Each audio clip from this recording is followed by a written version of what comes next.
Skelly exposed how imbalanced the Rice-Zubimendi partnership had become by offering the intensity, mobility, and press resistance that Zubimendi, fatigued and predictable, was no longer providing. And this shift unlocked Arsenal's free-flowing dominance versus Fulham.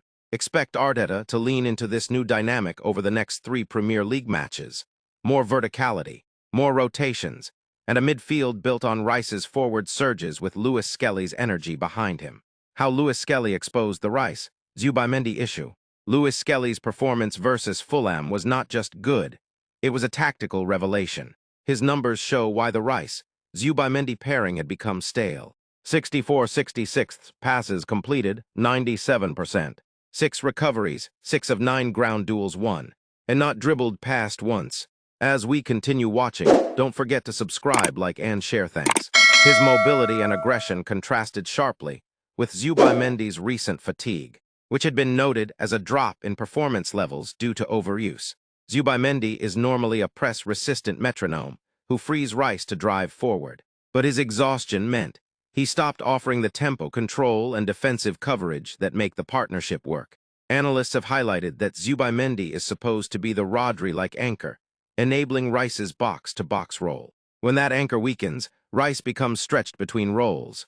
Skelly solved that instantly. He inverted aggressively, covered Rice's forward bursts, and added unpredictability that Arsenal had been missing. This is why his display caused a problem for Arteta, because it showed a version of the midfield that looked faster, more secure, and more dynamic than the Rice-Zubimendi pairing had in weeks. The free-flow football versus Fulham. Arsenal's 3-0 first-half demolition of Fulham was described as their best performance in a long time. Several factors combined. Djerka's hold-up play created constant forward platforms.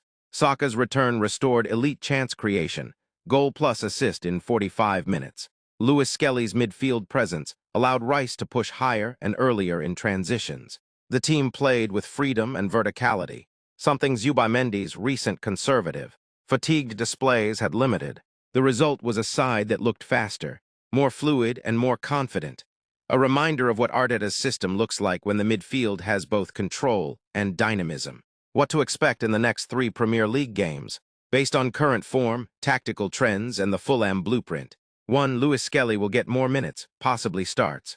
His Fulham performance was too strong to ignore, and analysts argue he must start ahead of Zubimendi until the Spaniard recovers physically. 2. Rice will continue as the advanced number 8.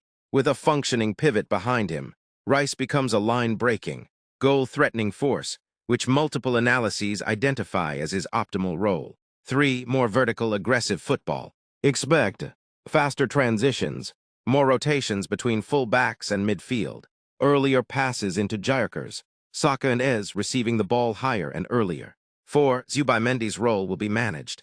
He won't be dropped permanently, he's too important, but Arteta will likely reduce his minutes, use him selectively in control-heavy matches, rebuild his sharpness,